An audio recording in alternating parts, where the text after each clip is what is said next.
Fala galera, beleza? Meu nome é Gabriel. Hoje eu vim aqui trazer um tutorial para vocês.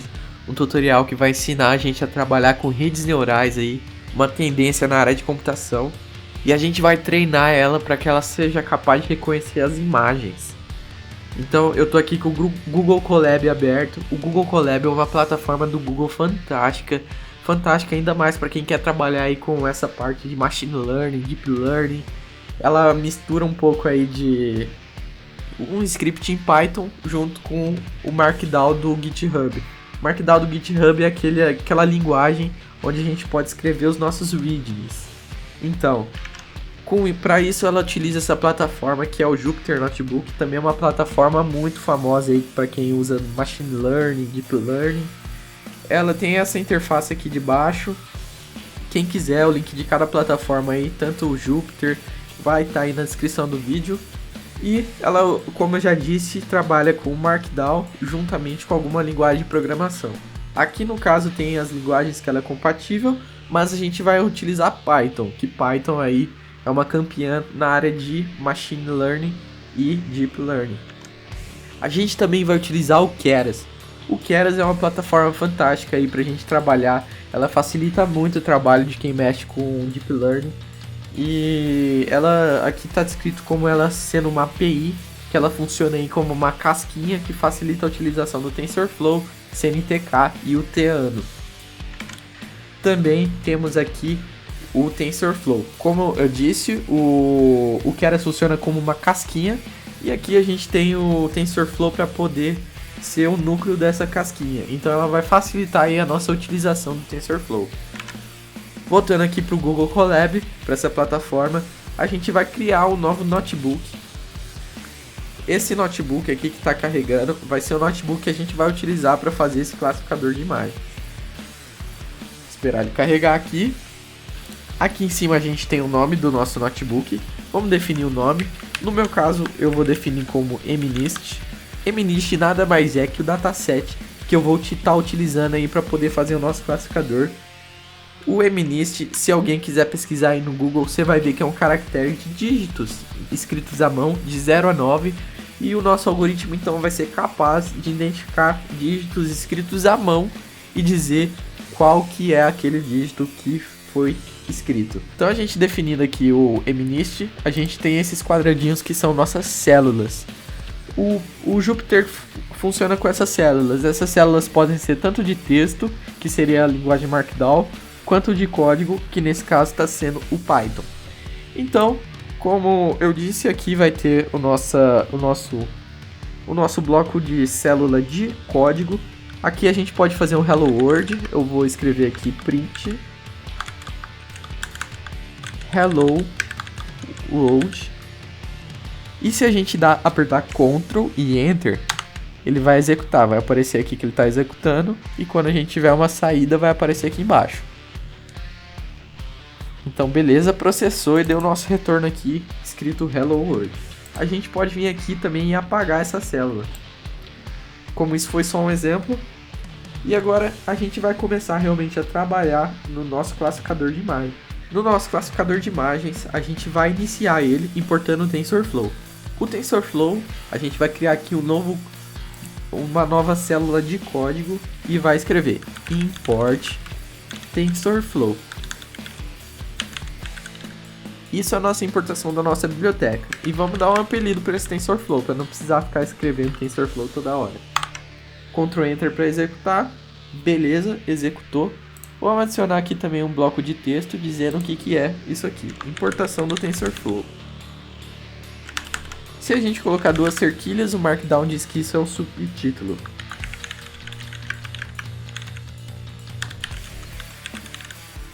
Beleza, escrevemos aqui importação do TensorFlow e vamos mover essa célula para cima. Essa setinha aqui então moveu a célula que estava embaixo para cima e a gente vai continuar aqui a nossa implementação.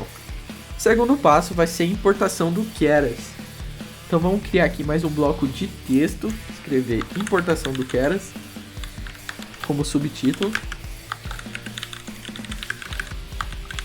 Lembrando que esses blocos de Markdown não é necessário para o funcionamento do código, mas é bem ideal para quem está trabalhando aí com uma documentação, porque a gente consegue identificar os pontos do código muito mais facilmente. Criando mais um bloco aqui de código e vamos importar o Keras. Import Keras.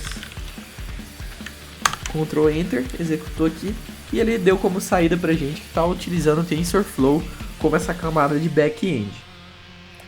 Então vamos também começar a importação aqui do nosso dataset. Vamos criar um texto. O que a gente vai fazer nesse bloco? A gente vai importar e exibir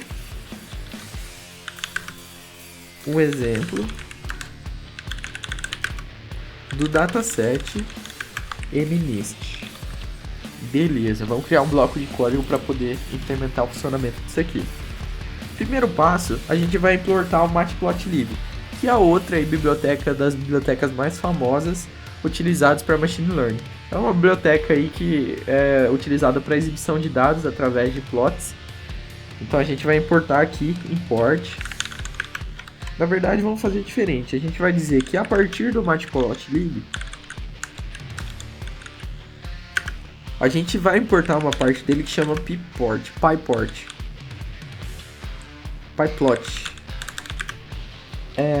E vamos definir um apelido para ela, vai chamar PLT. Vamos comentar aqui, dizer importa a lib do Matplotlib.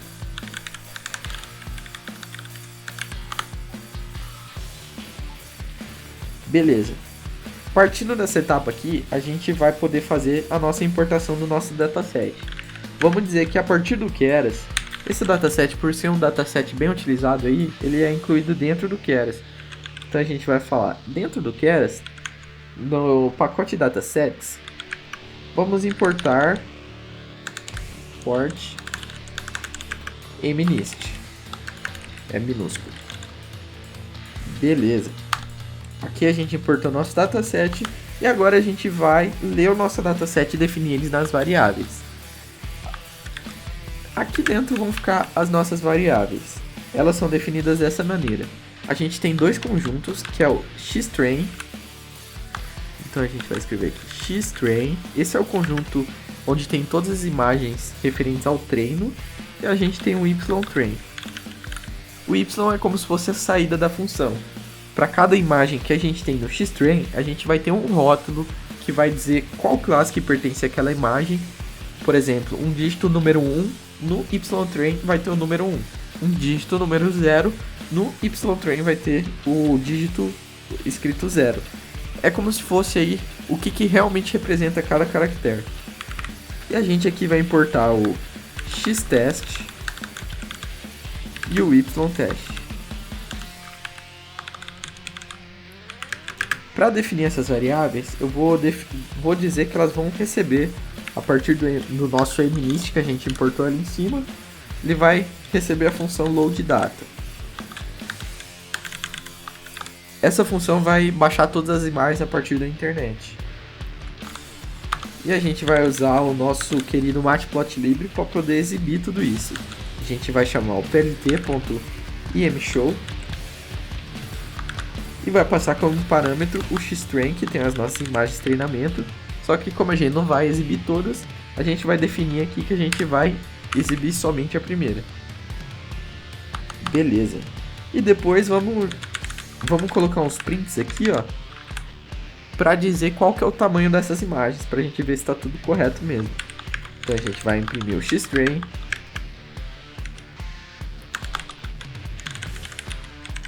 Shape é a função que define que vai dizer pra gente qual que é o formato que está dentro desse xtrain. Vamos replicar isso aqui 4 vezes, fazer a mesma coisa pro ytrain. Beleza, a mesma coisa pro xtest e a mesma coisa pro ytest.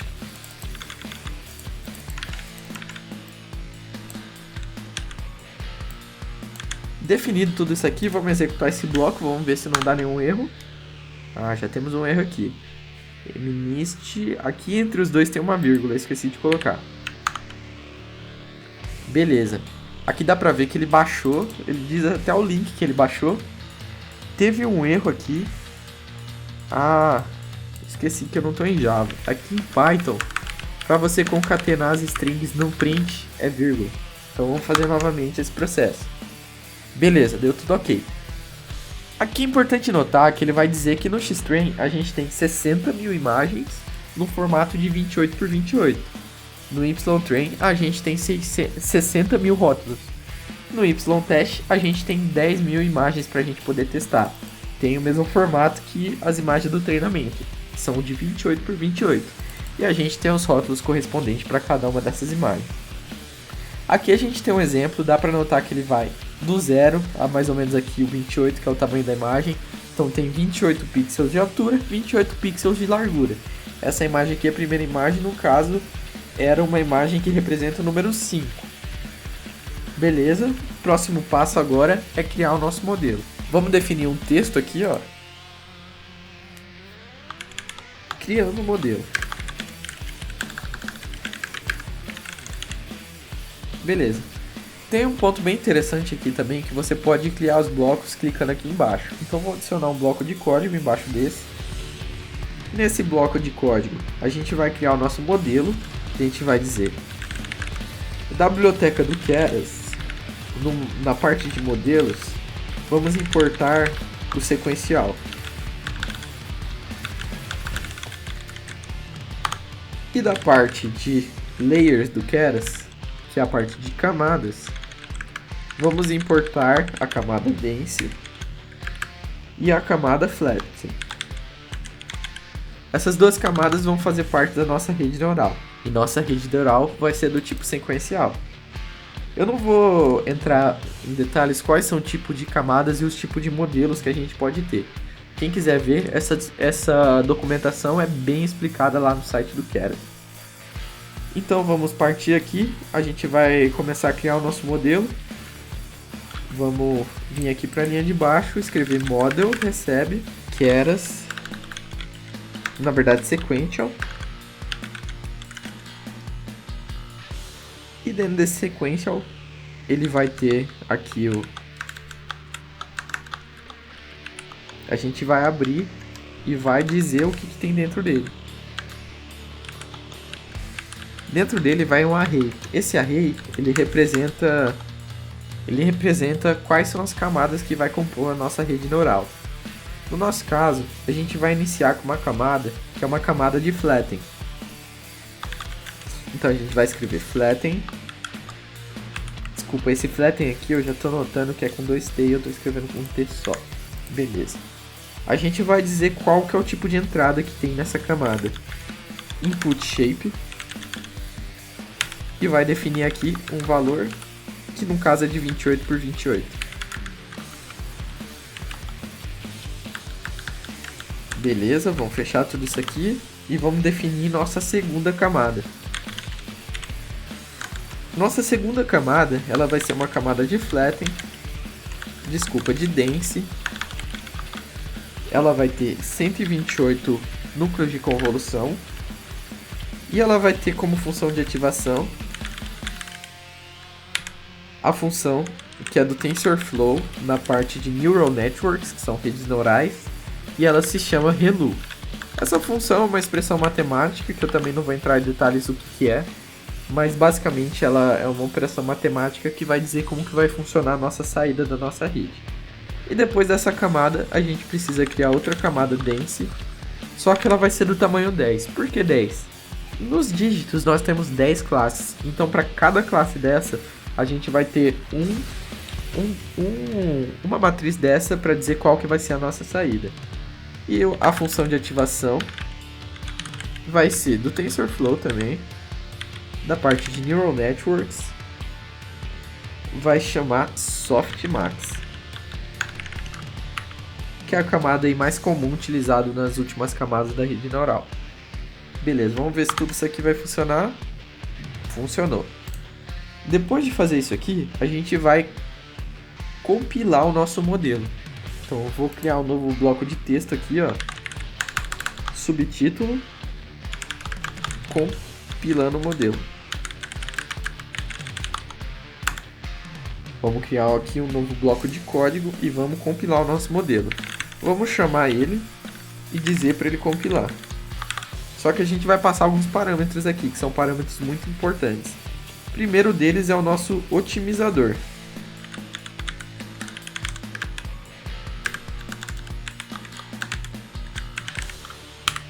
Eu vou utilizar o ADA. Os otimizadores também estão largamente documentados lá na documentação do Keras. Quem quiser dar uma olhada lá, pode dar uma olhada. A gente tem também nossa loss function, que vai indicar como a nossa função está errada, o quão longe a gente está aí do nosso desejado. Também não vou entrar na explicação de como funciona isso aqui, mas a gente vai usar essa aqui, que é Sparse Categorical Cross Entropy. Categorical Cross Entropy. E a gente vai definir nossas métricas. As métricas aqui eu vou colocar uma só, que é a métrica de acurácia. Também estão largamente documentadas lá na documentação do Keras. Quem quiser dar uma olhada lá mais a fundo, pode dar uma olhada, sinta-se à vontade. E aqui a gente vai treinar a nossa rede. Então vamos definir aqui, ó, treinando a nossa rede. Beleza. Vamos criar um bloco aqui de código para poder implementar esse treinamento da rede.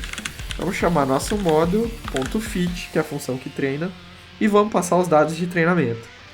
Como a gente tem um conjunto de treino que chama xtrain e um conjunto de rótulos que chama ytrain, e a gente tem outro parâmetro bem importante, que as redes neurais funcionam conforme a gente passa...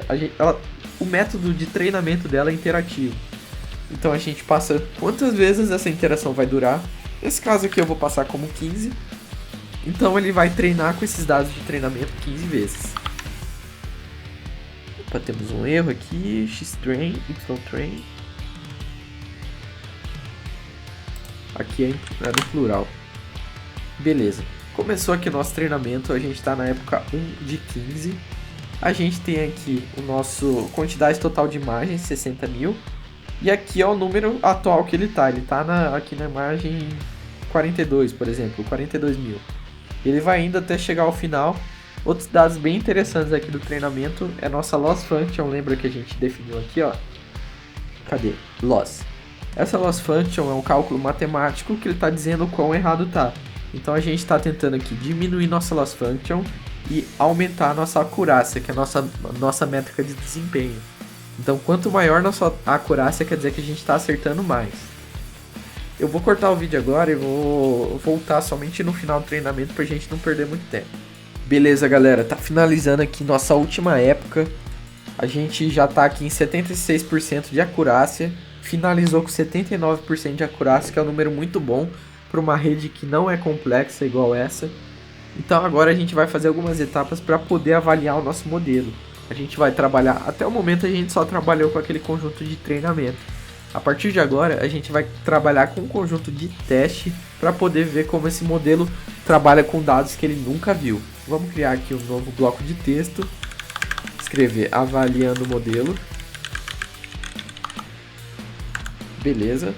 E vamos criar nosso bloco aqui para poder implementar essa avaliação.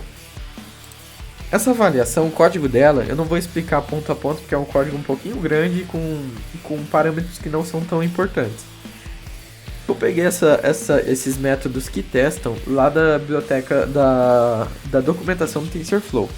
Então eu também vou deixar aí disponível, quem quiser dar uma olhada. Eu vou deixar todo esse material disponível, quem quiser dar uma olhada aí na descrição do vídeo que vai estar tudo lá. Bom, primeiramente vamos importar duas coisas bem legais que tem aqui. O NumPy, que é uma lib para trabalhar com números, e vamos também definir o nome das nossas classes. Como eu já disse que essas classes são de números de 0 a 9 e temos 10 classes, a gente definiu os nomes como esses aqui. A segunda etapa, então, é a gente fazer a gente avaliar o nosso modelo.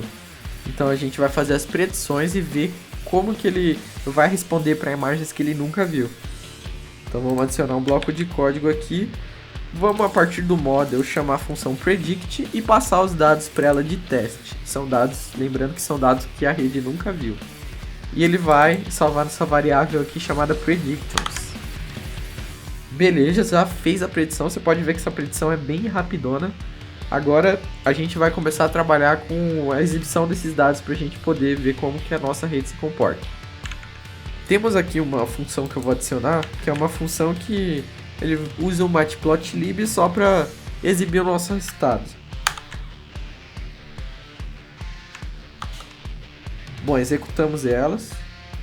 E agora vamos usar essas funções para preencher alguns dados. Bom, adicionei um novo bloco aqui e agora eu vou chamar essas funções que eu defini ali em cima com os nossos dados para ver para que ele serve. Temos o dígito 7, foi um caso que ele acertou, por isso que está azul. Se ele tivesse errado ia estar em vermelho. E aqui tem um gráfico com grau de pertinência para cada classe. Aqui como é 100%, no lugar onde é o 7, ficou a barrinha toda aqui. Se ele achasse um pouquinho que poderia ser outra classe, ele colocaria aqui do lado. Agora vamos fazer um novo bloco aqui, que vai ser um bloco que vai fazer esse mesmo exemplo aqui, só que para mais exemplos, para a gente ver como é que a rede poderia se comportar em outras ocasiões. Beleza, temos aqui os exemplos que ele acertou, era 7, ele achou que era 7, era 2, achou que era 2, era 1, achou que era 1, era 0, achou que era 0, era 4 e ele achou que era 9. Esse aqui ele já errou, ó. Lembrando que o 4 e o 9 ele tem, assim, olhando, o 9 só fecharia aqui em cima, por isso que pode confundir. O 4 com o 9 aqui também, ele errou. E o 5 com 6. Aqui esse 5 dá uma fechada na bolinha. Eu acredito que ele tenha se confundido por causa disso. As redes neurais trabalham... Esse caso é uma rede neural convolucional. Ela trabalha com convoluções. Quem quiser dar uma olhada em como que funciona a convolução. Mas ele trabalha com matrizes de convolução que ele dizem alguns atributos da imagem. E por isso que ele pode ter confundido os 9 com o 4. Porque tem formatos realmente parecidos. Bom, espero que vocês tenham gostado desse vídeo. Foi um vídeo bem introdutório. Quem quiser saber mais aí, eu vou tentar fazer mais vídeos desse tema. Eu também me interesso muito pelas áreas de computação distribuída, de Docker, desenvolvimento, de Java, dessa parte web também. Eu vou tentar construir cada vez vídeos com mais frequências. Quem quiser aí acompanhar, se inscreve no meu canal. Se você gostou aí, dá o like. E eu espero ver vocês no próximo vídeo. Abraço!